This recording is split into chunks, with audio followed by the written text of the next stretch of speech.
Welcome, everyone.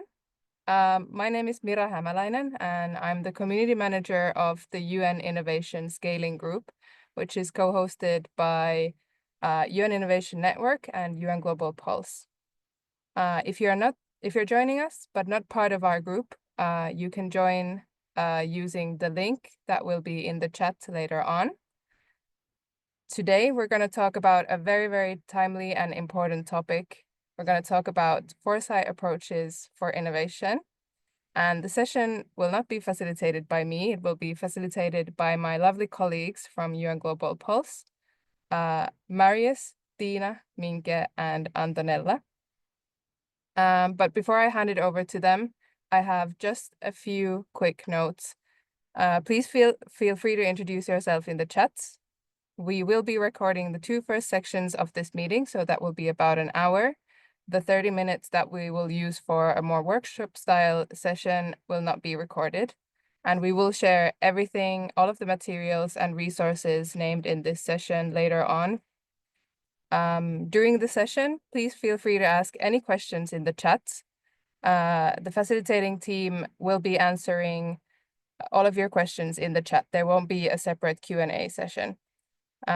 Please mute your microphone when you're not speaking, but when prompted to do so, feel free to answer any of the questions from the facilitators by raising your hand. And lastly, when you hop off the call, make sure to press the leave button and answer our exit survey. We really appreciate any feedback you're able to give us. Thanks again for being here. And with that, I'll hand it over to the Foresight team from UN Global Pulse. Go ahead. Tiina, Marius, Minke, and Antonella. Thank you, Mira. Thank you, Mira, for that lovely welcome. Good day, colleagues. Good afternoon to those who are in Europe or Africa. I guess it's morning in the US, that part of the world, Latin America, or late in Asia. Lovely to be with you. I'm just going to give you a quick view on what we will be doing today as an agenda, and then I'm going to hand over to Minke to take us into the content. So just to talk about this here very quickly, we are going to be spending about 90 minutes together. The first hour is the sort of seminar session on this topic. And then the next 30 minutes after that will be a live case study. So if you do need to log off at the end of the first hour, that's not a problem. But if you are able to stick around for that 30 minutes at the end, we'll have a bit of interactive discussion there on a live case study. We'll be covering in two parts. Firstly, an introduction to foresight mindsets. So in other words, what is foresight? How does it work? What's the mindset you need to do it? And then we'll be going into a little bit of detail on what are the entry points for foresight in innovation scaling. So we know that you're all innovators or working at some level with innovation and scaling innovation. And so how can we use foresight methods for that innovation scaling? And so looking forward to that journey with you. And with that, let me hand over to Minke. Thank you, Marius. I mean, yes, thank you. Great to see so many faces, and thank you so much for your interest in strategic foresight. So let's dive right into it. If we could go to the next slide, here is today's session is all about how we can use foresight and long-term thinking in our innovation practices and our innovation scaling practices. And just to give you a bit of a spoiler alert, there are actually many different entry points within your scaling journey that ranges from ideation to piloting to scaling, where foresight can actually be applied and where you can enhance your outcomes. This slide is now not meant to overwhelm you just yet. I just wanted to show you because we kind of regularly return back to this slide and start unpacking it together. But this is just to give you a bit of a sneak peek of what is actually to come before we dive into foresight. Next slide. So this is, we're talking about foresight. And I think one main thing to understand about strategic foresight is that we never talk about the future. We always talk about futures in a plural sense. And making this mindset shift is actually quite crucial because we often fall in the trap when we talk about the future. We kind of assume it will be more or less the same as the past or as the present, just with kind of minor tweaks and changes. But in reality, there's actually many possible futures and many possible pathways that could unfold. And a great visualization, a great tool to actually understand and visualize this is this so-called futures cone, which you see on your screen. It's created by Joseph Forrest originally, and it's used to actually illustrate there's not one futures, but many plausible futures. And I would first like to draw your attention to this orange line in the middle, which is called the projected future. And this projected future is what most people refer to when they talk about the future. It's kind of a business as usual, a default mode. And if we even zoom out a little bit further to this light blue space, this is representing the kind of probable futures. And probable futures here is very much aligned to what we call forecasting. It's based on current data and current trends. So for example, when we talk about climate change, a forecasting approach is that increased global temperatures might be expected because of global emission rate rising. But in foresight, we're not necessarily interested in forecasting the future or predicting the future. We're actually interested in exploring a wider range of futures. And that's why we go even further down that cone. So we're more interested in exploring that gray space, the plausible futures. And these are the futures that actually could happen. Given certain conditions or certain drivers. These are broader than the probable futures, so broader than that blue space, but they're still within the realm of possibility. So with foresight, we actually explore that space because we want to prepare for alternative outcomes. So when we talk about climate change, technological breakthroughs or policy shifts could actually alter climate trajectories, right? And it doesn't necessarily stop there because you also see the possible space. So that's even wider. And possible futures are less likely, but still conceivable. And this is, for example, when we love to talk about wildcards as foresighters. So, for example, a low probability but high impact event, such as global economic collapse that could potentially influence or could disrupt the entire system. And we like to consider also these futures because we want to prepare and build resilience against these disruptions. And then lastly, I'd like to point towards that kind of preferable futures, the green space. And this is what we refer to as the futures that we want, right? The preferable ones. And in foresight, we actually have great tools, and we will have a sneak peek at it today, but we have tools that will help us actually backcast and think about what actions do we actually need in order to reach that preferable future, and how can we inform our strategies already today in order to reach that preferable future.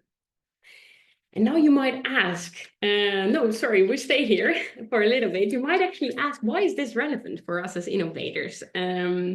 Consider, for example, you're working in innovation space and you're working on an initiative that addresses climate change, for example, right? And you work on coastal resilience.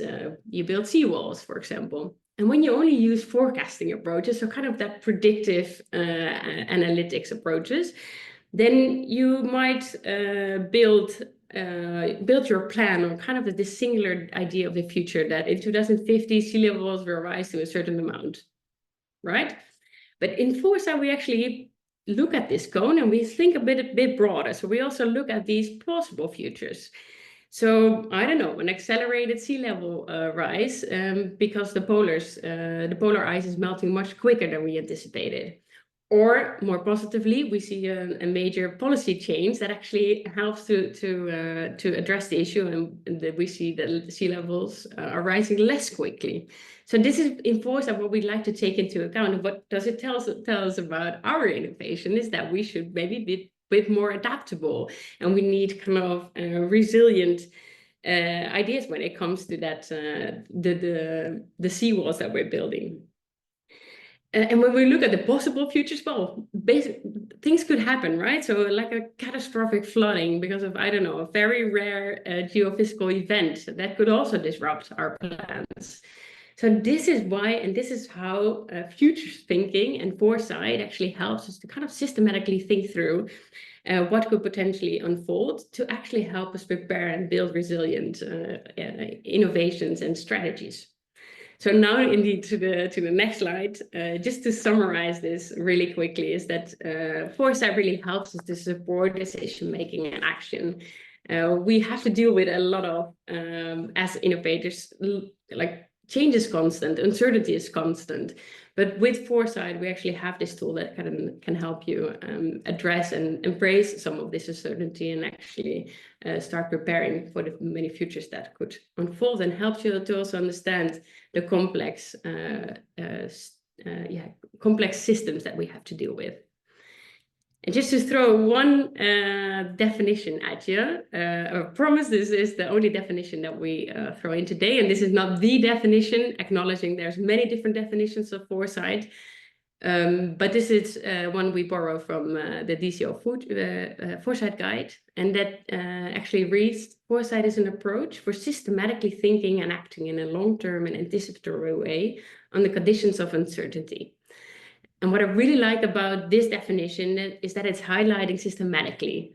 We all think about the future every now and then, also when we build or roll out our innovations. But doing that in a more deliberate, systematic, and comprehensive way that is less widespread and less done within our innovation practices.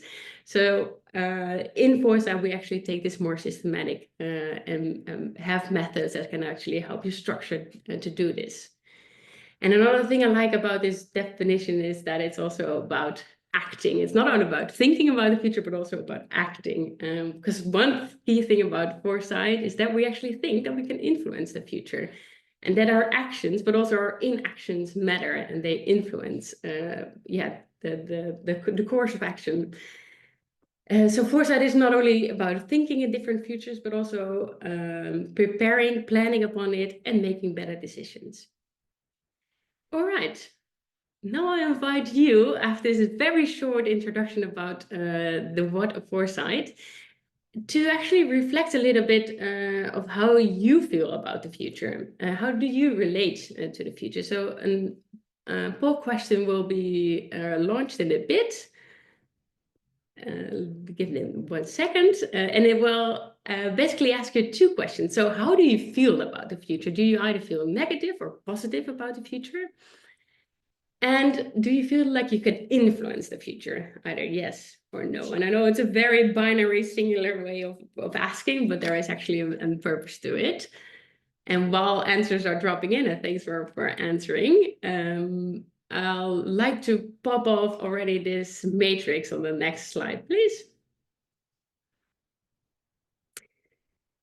Because why do we ask this question, right? It's not, it's kind of, it can be seen as a mirror. It helps us to step back and think a little bit about, okay, how do I actually feel about the future? And do I believe I can actually influence it?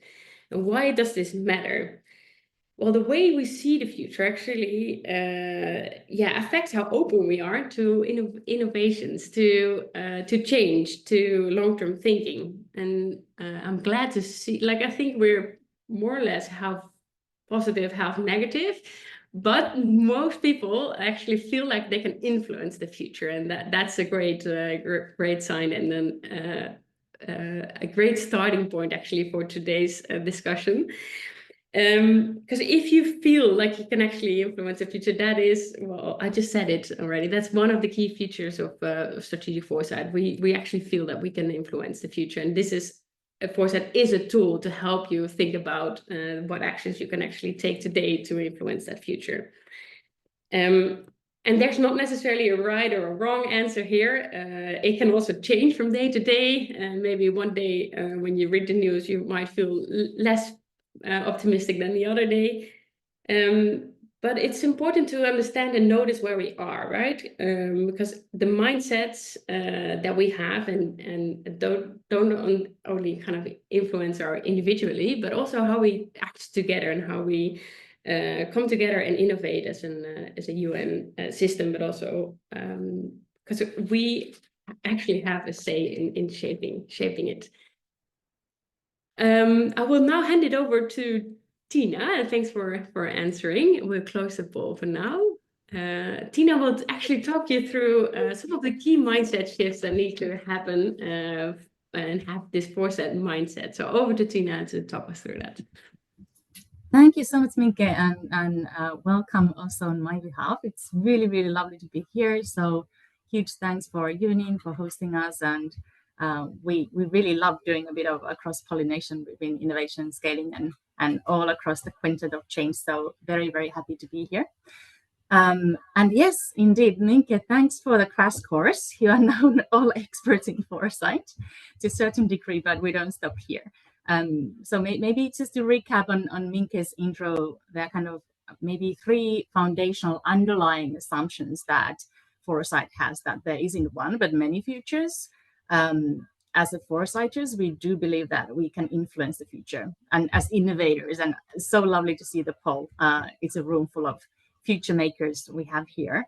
Also thinking beyond that, we also have that responsibility to cultivate those hopeful futures and stories and bring hope, especially in the hopeless times, because it really takes that positive vision first for the positive change to happen and the innovative ideas to spring. But now, as Minke said, I would like to talk a little bit more about innovating with the foresight mindset and how that can actually be transformative for your innovation work as well. So if I could get the next slide, please. So we could talk about this the whole day, but for the sake of time as well, I think we want to break it in 3 major shifts that come with the innovation with the foresight mindset. So innovating with the foresight mindset, that can really help you to become much better at managing complexity and uncertainty. And I think we can all agree that the world is definitely not becoming more certain or less complex, quite the opposite, and the change is accelerating exponentially. So we need to get better at that, and foresight gives us some tools to manage that. On the second note, it also makes us better systems thinkers. So we don't only think about innovations as a solution to a specific problem, but we start seeing our innovation sitting in a bigger ecosystem, or as connected to different parallel systems as well. So it's a whole new, broader way of seeing where your innovation lives its life, if that's a right way to say it. And then it's about incorporating a long-term view as well in everything you do. So you are a group of innovation scalers. So especially in innovation scaling, foresight is important, because Mira reminded us as well when we had the pre-check with the group, is that this takes decades. So funnily enough, often people think about foresight that it's important when you start the kind of ideation and recognizing where the innovation spaces we should be at, and where the opportunities, or what are the risks we should be considering right now. But it's actually super, super important to understand how your operating environment is changing if you think about 5 or 10 or 50 years ahead. So that's why it's also like super valuable tool for innovation scaling folks like you are. If I can get the next slide, please. So we can start diving a little bit deeper in each of these. And in the end, I will also invite you to reflect on these a little bit. So I'm really curious to hear what kind of questions these innovation mindset might help you to formulate around your own innovation work. But indeed, the first mindset change is about managing complexity and uncertainty better. So as Minke explained to us, whether you are aware of that or not, you have an idea about the future. And that idea influences our priorities and actions today. And even if you take one thing away from this session, take this one, that start thinking that the future is not fixed and there are many scenarios that might unfold, and really systematically going through those and thinking of those, you can start also speculating like what that would mean for your innovation. Would it be sustainable? Would your business model still be relevant, etc., etc.? So really looking at those different possible scenarios and really speculating and thinking deeply about the implications for your innovation. That's very important if you want to future-proof and build something that is long-term and also scalable across a longer period of time. Then also, Minke talked about forecasting. We are not trying to predict the future because we all already know the weather forecast and we are already prepared for the storm when we know it's coming. But foresight is really about preparing for those things that are not already on our radar. So we can talk about, for instance, weak signals. So these are kind of little cues and signs of change that is happening. And we often notice them because they seem a little bit weird, because they are really disrupting the pattern. They are really going against our assumption or mental model, like what we already take for granted.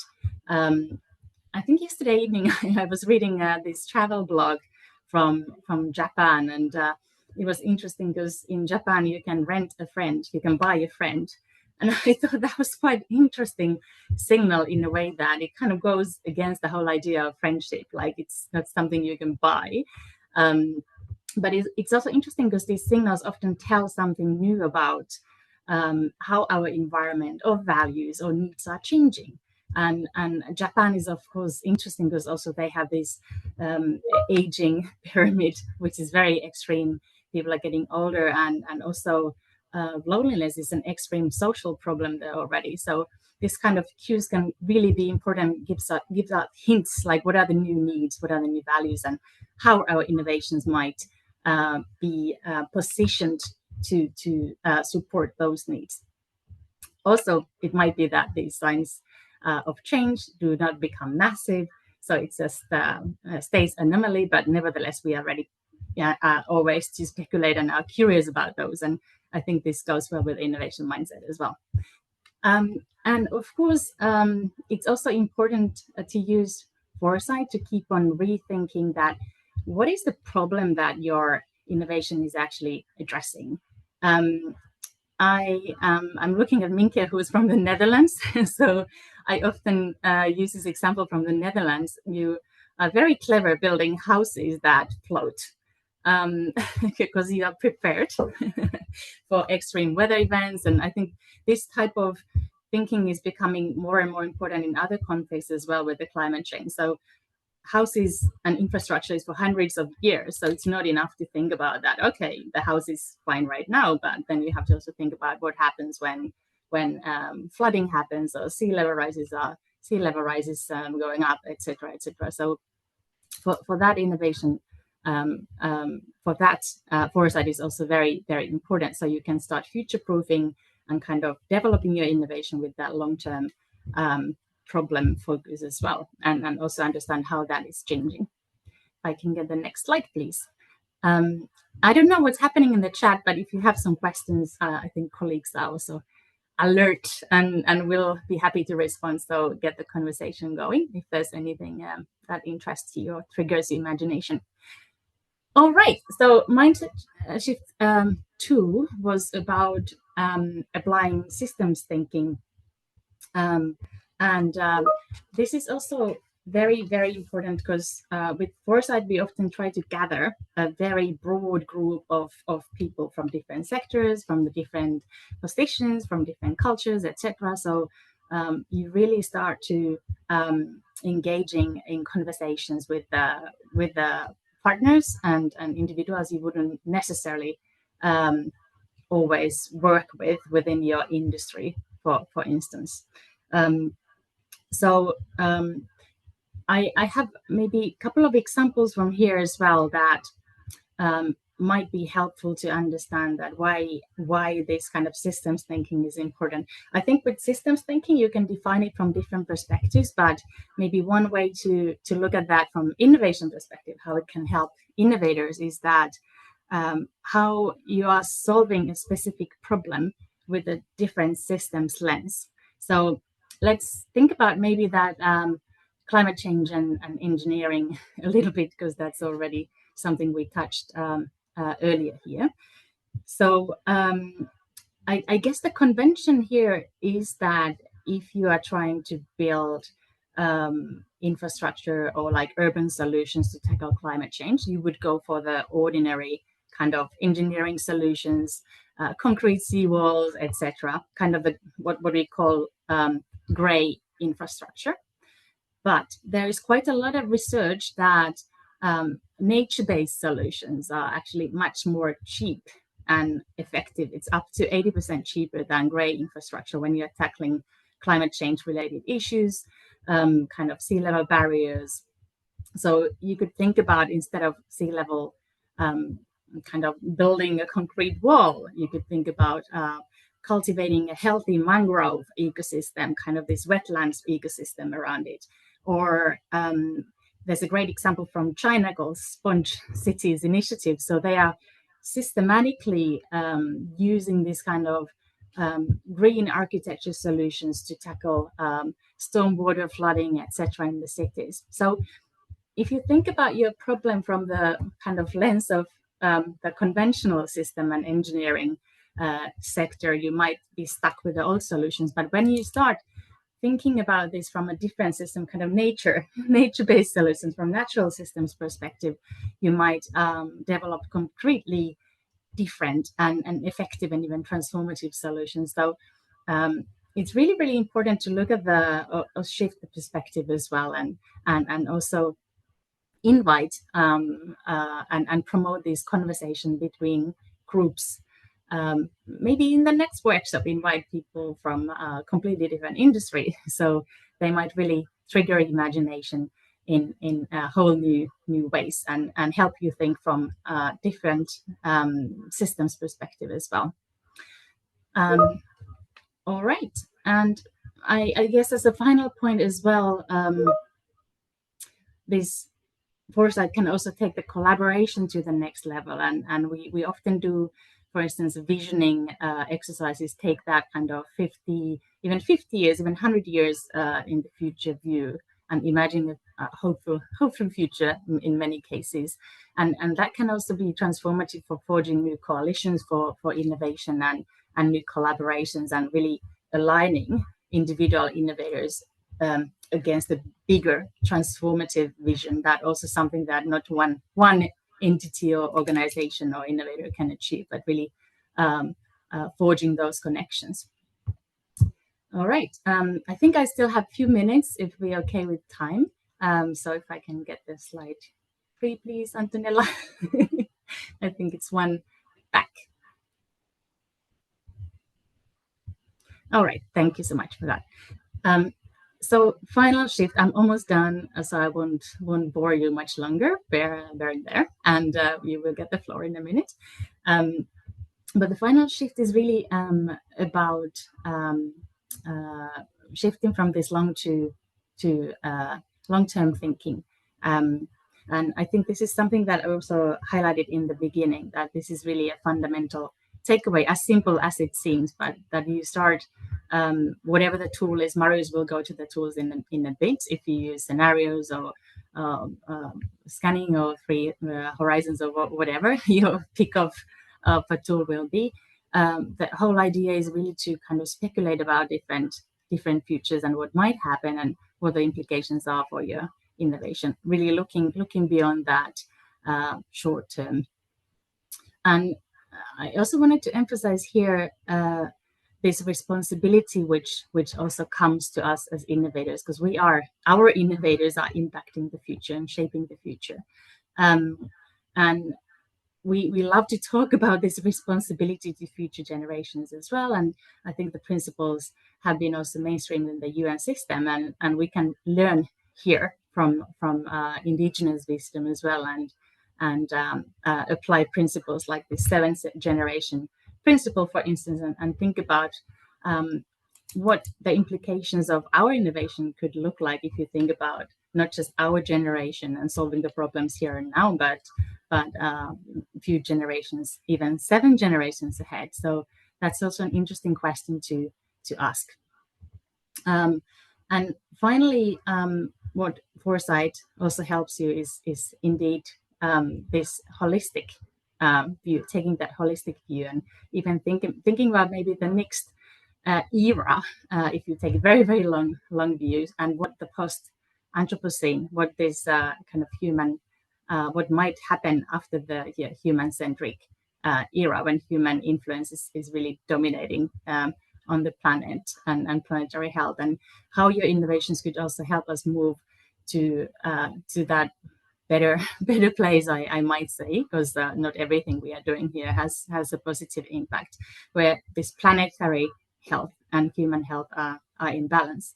For instance, you might think about this post-Anthropocene architecture as, you know, building houses that are not just built for humans' benefit, but also for like other creatures' benefit, for some bats who could build a kind of nest at the roof or something like that. So you really think about the kind of surrounding ecosystem and try to create maximum benefits, not just for people taking that people-centric view, but the nature and all living and natural beings as well, beyond the human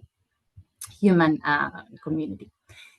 All right, so 3 major shifts, and if I can now, until I get the next slide, please, that'd be great.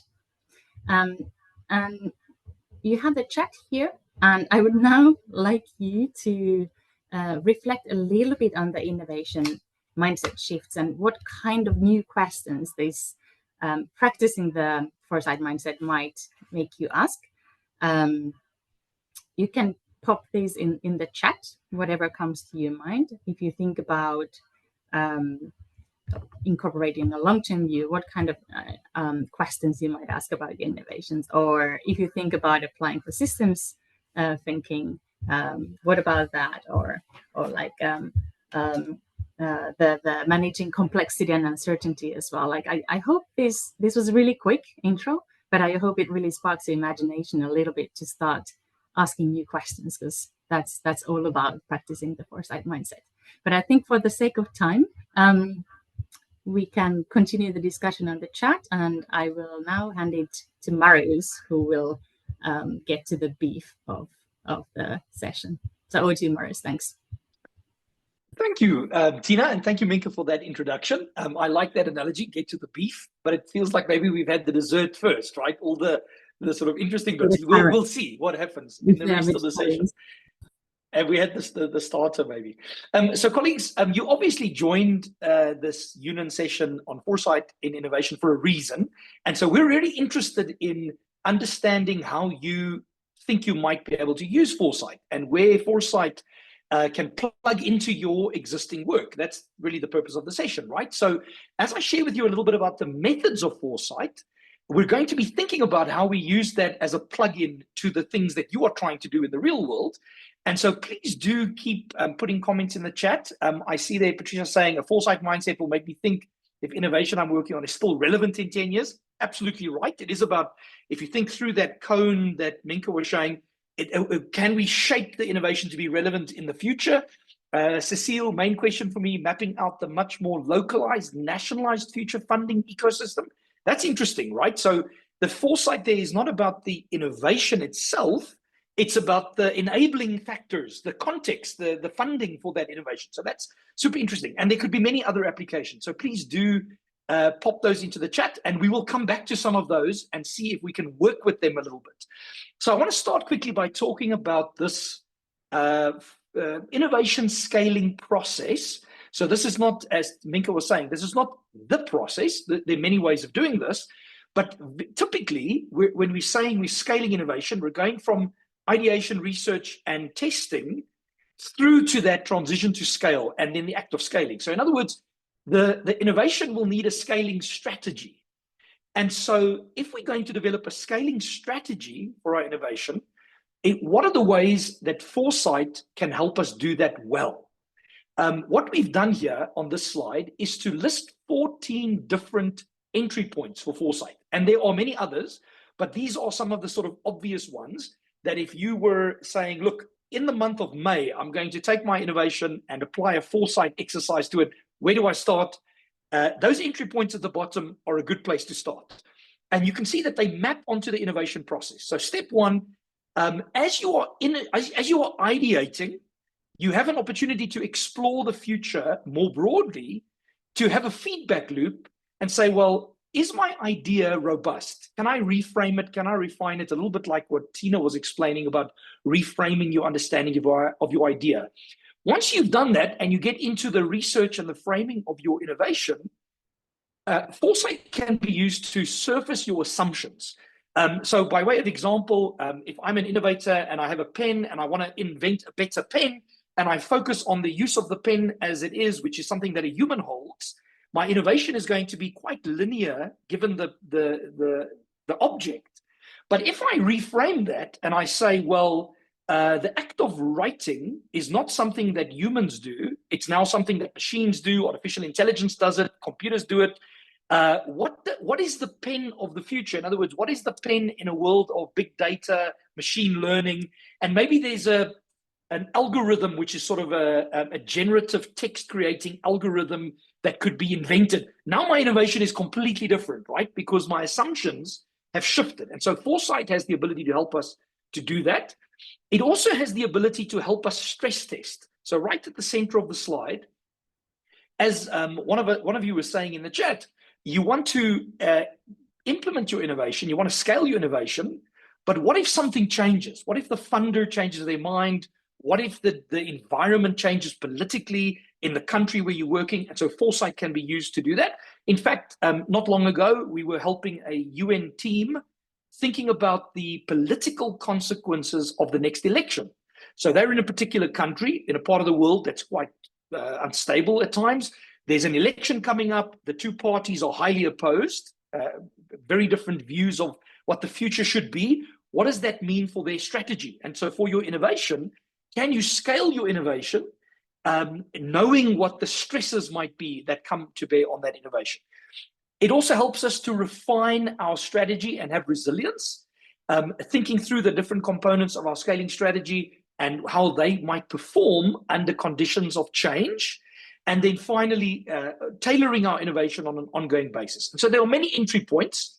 And I'm going to tell you two quick stories of how this has worked in the real world. So not long ago, we were working a little bit with a group that they created a center that accommodates migrants. And so if you imagine migrants moving from South and Central America up into North America, they had invented a center that's an amazing center for these transitory migrants. And they were saying that the purpose of the center is to enable the migrants to access information and support as they migrate. And so they were really at that early sort of ideation stage of their innovation, saying, how do we do this well? And we did some foresight with them. And one of the things that came up in the foresight was, what if the country to which these migrants are migrating closes their border? Now, this was 3 months or 6 months before the border was in fact closed. And we don't have to mention whose border was closed. But the question from a foresight point of view was, what happens if the border closes? And of course, if the border closes, what happens is the migrants become returnees. And so the question for them from an innovation point of view was, are we inventing a center for migrants, which is sort of a linear understanding of this reality, or are we creating a center for returnees, which is a reversal of their insight? Or is the purpose of our center for people in transition? They might be migrating, they might be returning, they may in fact be in limbo where they can't go back to their country of origin. And so by reframing or reimagining what we mean by a migrant might be a permanently displaced human being who still has to have a dignified life. That would fundamentally reframe or change their innovation. So that was an example of foresight at that early sort of ideation stage. We then did another example where we were working with a team who had a really great idea. They were supporting victims of gender-based violence. And what they found is victims of gender-based violence often were also exposed to drug abuse because they were vulnerable, they were often resource constrained, and so they were exposed to drugs and these kinds of systemic challenges. But what they said was the difficulty in supporting these victims is they don't have access to information. So in other words, how do you inform this victim of where they can go for help? And secondly, they are afraid to talk to anybody because they are scared that this might bring more violence to them, or it might embarrass them in front of their community. And so they were working on this innovation where, how do we take support to these victims of gender-based violence? And then while they were doing this, because of the foresight that was being done, they became aware of the potential of artificial intelligence, and specifically language-based, dialogue-based artificial intelligence. And they had in their scaling strategy, instead of saying, well, let's scale our initiative by getting more warm bodies in more locations, they had this aha moment where they said, what if we scale by creating a large language model violence into an empathetic dialogue, which was informative but also safe. And so this was an opportunity for them to shift their scaling strategy based on something that they saw through foresight that was previously sort of, it didn't seem to be relevant. And so this is how foresight, I'm just going to jump back for a second. This is how foresight can plug into the different stages of the scaling process and help you at different stages of that process. Now, I'm sure you have the question of, where do we start? I saw a question, in fact, in the chat earlier. I'm just going to scroll back to it for a second so that I can get the name right. It was Sweeney who said, how do you factor for wildcards or unprecedented trends? In other words, I'm looking at the future or the futures. I want to be foresight ready or future minded. How do I do that? How do I think about wildcards or trends? Well, there are methods to do it. 4 very famous ones that everybody in the field uses. Horizon scanning is the first. The futures triangle is a second. Scenario planning or scenarios is the third. And then futures wheels. Now, I know that this is a lot of jargon, and many of you maybe have never heard of these, or maybe you heard about them a little bit. But let me talk through in sort of 10 minutes what these feel like when you use them, so that you can start to think, wait a minute, maybe I can try some horizon scanning or do some scenarios alongside my innovation. So what do these feel like in practice? First of all, I'll use the example of a real world thing that we're all facing, which is the rise of artificial intelligence tools for data management. So if you were doing a horizon scan and you were saying, in the world around me, politically, socially, in terms of regulation, in terms of economics, what do I see happening with regards to AI and AI tools? And here I'm going to invite you in the chat. Let's pretend for a minute or for 3 minutes that we are a foresight team and we're thinking about artificial intelligence tools and we're doing a scan. What do you see as trends in the world around you relating to AI? What have you seen over the last week, 10 days, 6 months that you found interesting on this issue of AI? And I'll give you a second to put something in the chat, and then we'll use that as we think about the rest of these tools. Any interesting observations with regards to AI? We all know it's developing. We all know these tools are proliferating. But what do you find interesting about that? What surprising or interesting trends have you observed? I'll give you a second. I see some of you are typing. That's interesting, Jonas. The use of agentic AI, so the ability to create an AI that can act as an autonomous little engine, right? And you can create multiple agents that connect to each other and have sort of an army of AI agents that are running around the internet doing all kinds of interesting things for you. That's an interesting trend. Any other trends? Maybe from the world of politics, the politics of AI, anything interesting? Or the world of, there's trade. Dan says a key driver of US-China trade war. Absolutely. So China has developed amazing capacity in 5G, artificial intelligence more recently, a very small AI with DeepSeek, very cheaply produced, but very powerful. And so there's an element of trade competition around AI. Minke said, interested in horizon scanning. She's sharing there a resource. Elias, the environment cost of AI and sovereignty concerns. Absolutely right. It takes massive amounts of electricity to run these AIs on the data centers. And then sovereignty, who controls the AI or who is going to be controlled by the AI?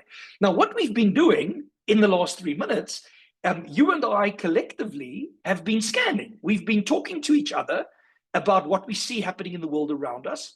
And this is really what horizon scanning is about. It is possible to do it in a more structured way. So I've been involved in projects where we did scanning over a period of 2 years on a regional level. That's very sophisticated. We were just doing it now quick and dirty through the chat, right? Rachel says the Chinese version of chat does not take massive amounts of electricity. That's part of the leap in innovation, absolutely. But then at the other side of that, the Chinese version is in a closed data environment, whereas other versions are in an open data. So there's environmental factors, there's regulatory factors, there's technology factors. And in scanning, we look at all of those things. Now, building on that, if we go to the next tool and we say, let's use a futures wheel. So a futures wheel is a really simple little tool where, like you did at school, where you drew spider diagrams. If we put an issue in the center of the futures wheel, let's imagine we have based on the chat, we have a very energy efficient Chinese AI that's been invented. Now, that at the center of that that futures wheel, what would be some of the consequences of a energy efficient AI being created in China? Like if you're in the UN or in this network and you're innovating, and all of a sudden you can go on a website and you can ask a Chinese supplier to provide you with an energy efficient AI to do something amazing, what are some of the consequences of that? Pop something in the chat. Let's think about what are the first order consequences, and then what are the second order consequences? So Rachel there says, needing less electricity means less fossil fuels and less dirty resources. This is interesting, right? So AI then becomes an energy transition tool. That's very interesting. What are some of the consequences of or Navina says the AI becomes less open sourced? Navina, if that were to happen and proceed and continue to happen, where does that leave us in 5 years, in 10 years? So what this does as a tool, the futures wheel, allows you to think of the issue and then look at the first order implications and then at the second order implications. Now, what's really interesting about that is you can go down to the level of a third or fourth order implication. Sylvian says secondary consequences, generalized universal basic income schemes, right? This is interesting that AI becomes so powerful and cheap that it changes the economic equation of productivity inputs to value. So in other words, we can have universal basic income because the AI is doing everything for us. These are big implications. And so that's a futures wheel. The next one I want to show you quickly. This is a very interesting tool. It's called the futures triangle. It's not really a tool. It's more what we call a heuristic. In other words, we use it as a lens to help us think about an issue, like it's a lens we look through. So if we take this futures triangle, you'll see it's got 3 labels. The push of the present. So if we think about the push of the present, AI is happening. Everybody needs to use AI. That's the push of the present. And even in the United Nations, the network that many of us are part of, there's a push to say, well, we need to use AI.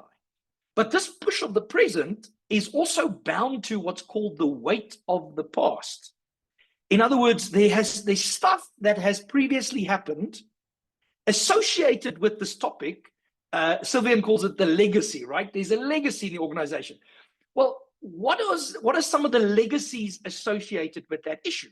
Now, if we were doing foresight on something like 3D printed food, and I brought a 3D printed food printer to some communities and said, well, let's 3D print food for you, they might say, well, we are farmers. And if we 3D print food, we are taking ourselves out of jobs. And this is our vocation. In fact, it's our identity.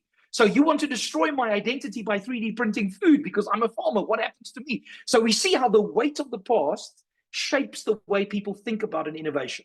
But then there's also the pull of the future, which is often what we talk about vision, right? So what is the promise? If we speak about highly efficient AI, and if I use Sylvian's example of universal basic income, there is a pull of the future. What is the pull of the future? And how do people feel about a world in which everybody gets a basic income? What does that mean for meaningful productivity in society? And is that a future that we want? And if we do, Do we all become artists and musicians? You know, what is the pull of that future that we're interested in? So that's tool number 3. And then the last one I want to show you is the scenario tool. Now, before I talk about the scenarios, I'm very aware, as I've been running through these tools, that this is like drinking from a fire hydrant. It's too much information. You're never going to remember any of this, but that's okay, because you'll see that in the slides, there's a link under each of those tools. You can click there, you can get a guide on horizon scanning. You can click there, you can get a guide on scenarios. And so really all we're doing is whetting your appetite to say, this stuff exists, it's available. Let's see how we can experiment with it and use it. So what are scenarios? You would remember that Minke said, we speak about many futures, or the cone of the future's cone. And then she spoke about the possible, plausible, preposterous, preferred futures. Well, scenarios are a little bit like that. They are stories about the future, but they have a benefit. If I have a daughter who's 10 years old, if I tell my daughter a story about her as a world-class ballerina, that might motivate her to do her ballet better. If I tell her a story about her as a world-class human rights attorney, that might motivate her to do her studies better. If I tell her a story about her working in the garden for me because she didn't pass her exams, that might have a different effect, right? And so the stories we tell about the future influence us in the present. And so scenarios are a way of telling stories about the future. And one of the ways we do that is with what we call a scenario 2x2. And you see it there on the screen. And what I've done here is to select 2 uncertainties. We often use uncertainties to make these scenarios. And what you do is you juxtapose those uncertainties. And so what that looks like, if we took these 2 uncertainties, the uncertainty about AI adoption in the UN or the UN system, and secondly, the openness of AI. Someone mentioned in the chat, AI could become closed. And so if you juxtapose those, what happens to the multilateral system? Well, first of all, on the one hand, you could have rapid adoption with an open AI world, and you have this future, which I've called here the UN mind hive. And from an innovation point of view, you could look at that and say, oh, that's interesting. What would we do differently if we were in the UN mind hive? We'd be sharing data from across the world. UNDP would be talking to Bill Gates, the Gates Foundation, who would be talking to the State Department, who would be talking to NGOs, because it's all connected and open, right? You could be in a very different world where you have rapid adoption with closed AI, which means you're in what we've called your smart pockets. So there's a pocket of AI in Asia, there's a pocket in Europe, there's a pocket in Africa, but they struggle to talk to each other well. You could be in an open AI world with slow adoption, which means that your organization or my organization becomes a fast follower. So in other words, we can see everyone else and what they're doing, and we're sort of connecting to them and tagging onto them and trying to copy them as quickly as we can. Or the last one, which often we would refer to as the worst case scenario, would be one where AI is closed and there's a slow adoption rate, and we're sort of left behind, where, oh dear, everyone else is doing everything with AI, and we're still using pens on papyrus to do the work, whatever everyone else is doing. So that gives you a taste of some of the tools that are out there. Now, I know that there's been lots of comments in the chat. Sebastian, comment there thanking Isabel, which is great. And so what are your questions? As we're talking about these things, drop your questions in the chat. We are going to explore your questions and work on them. But I want to pause here and give you an opportunity to shape the learning that happens now in the next few minutes. We're almost at the end of this first session, which is really just an information session. And in the next 30 minutes after that, we're going to be working with your innovations and thinking about how to do foresight on those innovations. And so this is your opportunity to shape that learning. And maybe you're working on something right now. Before the session, you were in a meeting about it and you're thinking about it. The question is, what is your current innovation challenge that you might want to apply foresight to? And you can describe it in a sentence. You can say, I am trying to get nutritious meals to poor children in disadvantaged communities. Like whatever your innovation challenge is, give us a sentence in the chat. and then we can see from those what you find interesting and how we might use foresight. And we'll do a little example in a minute where we take some of those tools that I've been showing you and we apply them and we have a conversation about that. I see some comments coming through.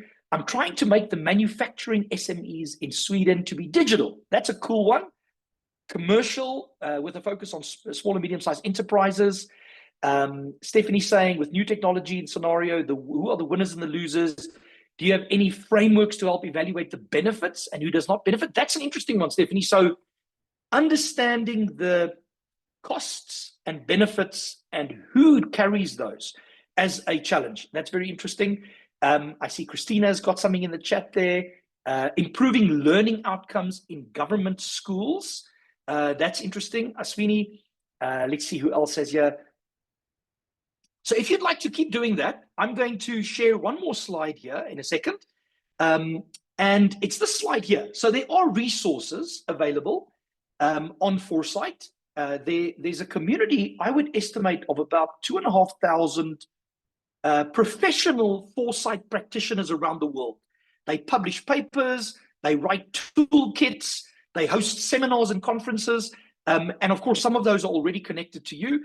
And so here's some examples here of foresight guides, training material, networks that you can connect to. And of course, after the session, in the coming weeks, we will share with you a blog on foresight for innovation, where we will have some of what we covered in the session today with some resources and links attached to that will come through in that blog.